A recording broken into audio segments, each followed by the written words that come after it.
Alhamdulillahi Rabbil Alamin.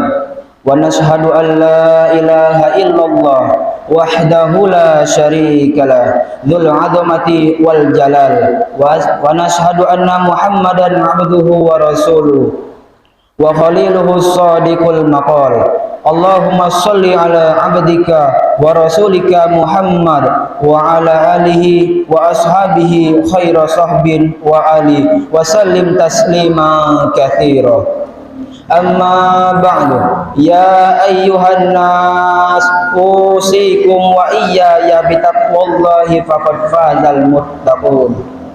Qala ta'ala, ya ayyuhalladzina amanu taqullaha wabtaghu ilaihil wasilah wajahidu fi sabilillahi la'allakum tuflihun.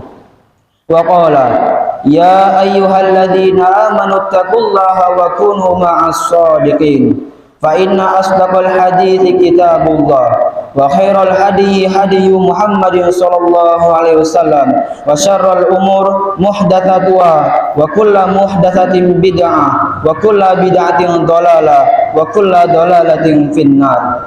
Jamaah Jumat yang dirahmati Allah taala, syukur dengan ucapan alhamdulillah jangan sampai terlupa kita ucapkan, karena itulah ungkapan syukur yang paling ringan atas segala nikmatnya yang tidak dapat kita hitung. Dengannya semoga dia menambah karunia-Nya kepada kita dan ridhonya meliputi kita semua. Tidak lupa pula salawat dan salam kita ucapkan kepada sebaik-baik makhluk dan sebaik-baik tuntunan yang menghantarkan keselamatan dunia dan akhirat. Selaku khatib, kami menyeru kepada jamaah sekalian untuk senantiasa meningkatkan ketakwaan kepada Allah Subhanahu wa taala dengan segala menjalankan perintah-perintah Allah dan meninggalkan segala larangan-larangan Allah. Allah telah mewariskan bagi makhluk-makhluknya yang bernyawa dengan kematian.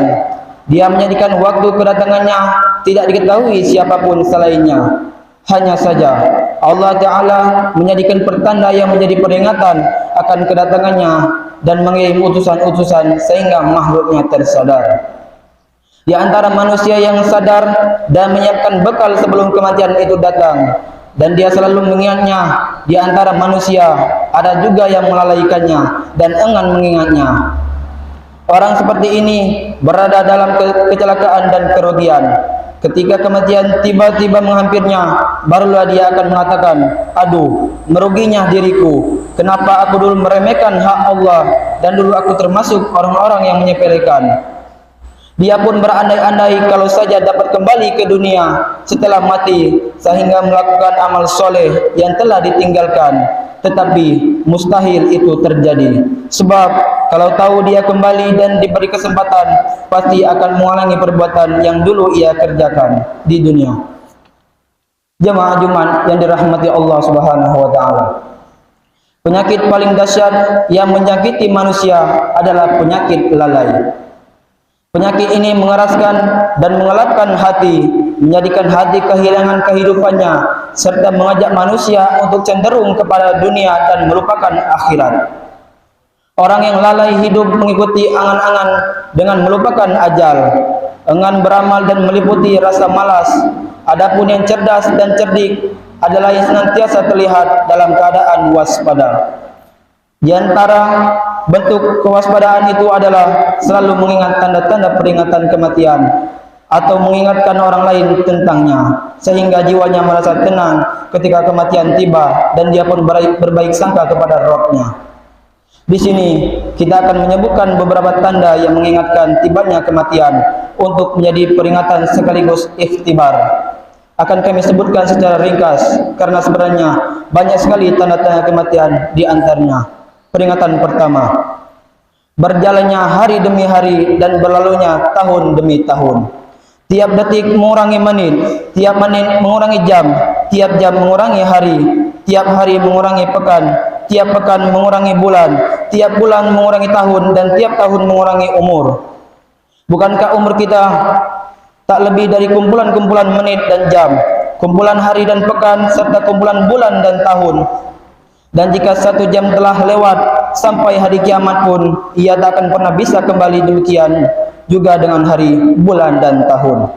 Fudail bin Iyad berkata kepada seorang laki-laki, "Berapa umurmu?" 60 tahun, jawab lelaki itu. Fudail berkata, sejak 60 tahun lalu kamu berjalan menuju kepada Rabbmu dan ini engkau hampir sampai. Ketahuilah bahwa dirimu adalah hamba Allah, kepadanya kamu akan kembali dan kelak engkau akan berdiri di hadapannya.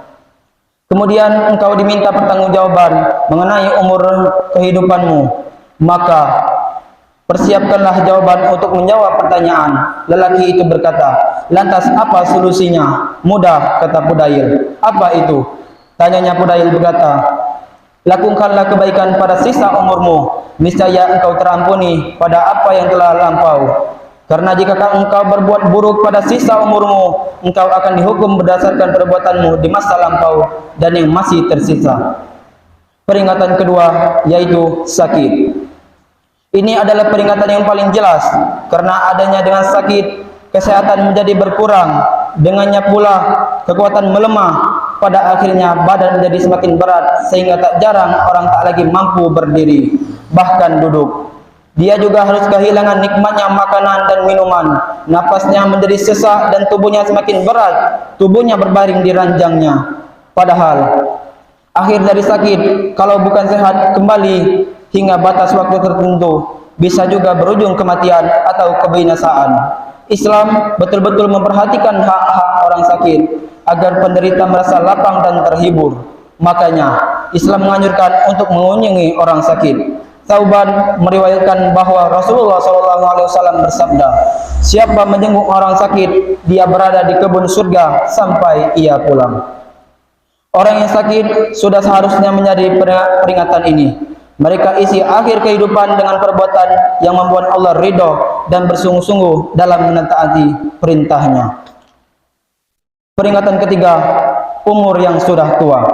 Masa tua adalah masa ketika fisik melemah setelah sebelumnya kuat, memutihnya rambut setelah sebelumnya hitam, dan memungkuknya setelah badan tadinya tegak. Allah Ta'ala berfirman, Allah, dialah yang menciptakan kamu dari keadaan lemah, kemudian dia menjadikan kamu sesudah keadaan lemah itu menjadi kuat. Kemudian dia menjadikan kamu sesudah kuat itu lemah kembali dan beruban.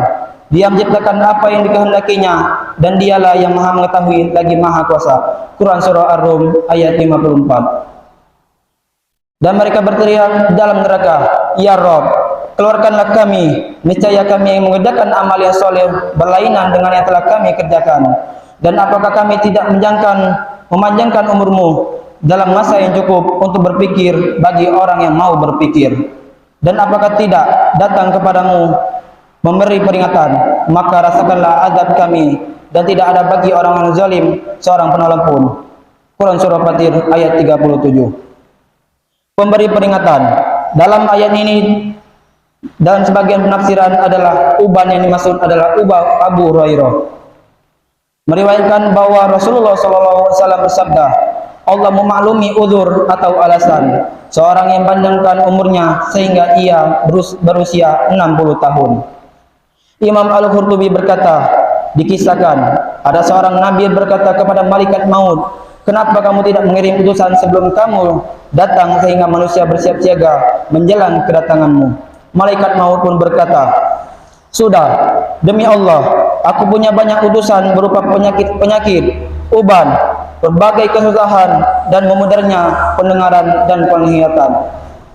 Jika mereka tidak mengambil pelajaran ketika tertimpa semua itu dan tidak mau bertaubat, maka ketika aku cabut nyawanya, aku berseru kepada mereka, bukankah telah kukirim utusan dan peringatan yang saling susul menyusul?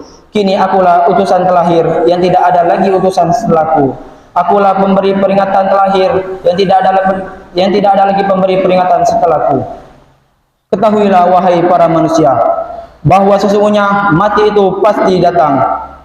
Siapapun ia, baik ia kaya ataupun miskin, baik ia kuat ataupun lemah, baik ia kecil ataupun besar, baik ia pejabat ataupun rakyat biasa. Kalaulah ajalnya sudah tiba, maka bersiaplah untuk pulang ke rahmatullah. Allah Ta'ala berfirman, kullu nafsin dha'iqatul maut. Kata Allah, yang hidup pasti akan mati. Semoga kita disadarkan untuk memahami tanda-tanda dekatnya kematian tersebut, sehingga kita meninggal dunia dalam keadaan husnul khatimah. Amin ya rabbal alamin. Barakallahu li wa lakum fil Qur'anil Karim wa nafa'ani wa iyyakum bima fihi minal ayati wa dzikril hakim wa taqabbala minni wa minkum tilawatahu innahu huwas samii'ul alim.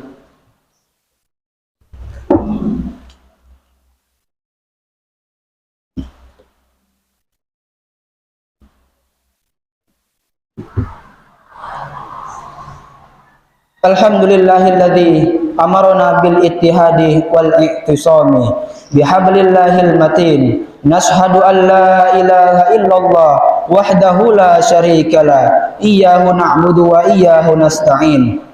Wa nashhadu anna Muhammadan 'abduhu wa rasuluh. Allahumma shalli ala Muhammadin wa ala alihi wa ashabihi ajma'in. Ibadallah, ittaqullaha mastata'tum wasari'u ila maghfiratir rabbil alamin. Faqala innallaha wa malaikatahu yusholluna 'alan nabi ya ayyuhalladzina amanu shollu 'alaihi wa sallimu taslima. Allahumma sholli wa sallim wa barik ala Muhammad wa ala alihi wa ashabihi wa qarabatihi wa azwajihi wa dzurriyyatihi ajma'in. Allahumma ighfir lil muslimina wal muslimat wal mu'minina wal mu'minat al ahya'i minhum wal amwat innaka sami'un qaribun mujibud da'wat wa qadiyal hajat. Allahumma la tada' lana dhanban illa ghafarta wa la hamman illa farajta wa la dainan illa qadaita wa la hajatan min hawaijid dunya wal akhirah illa qadaitaha ya arhamar rahimin. Ibadallah, innallaha ya'murukum bil 'adli wal ihsan wa itaa'il qurba wa yanha 'anil fahsya'i wal munkari wal baghi ya'idukum la'allakum tadhakkarun. Fadhkurullaha 'azima yadhkurkum wa la dzikrullahi akbar wallahu ya'lam ma tasna'un. Allahu akbar, Allahu akbar.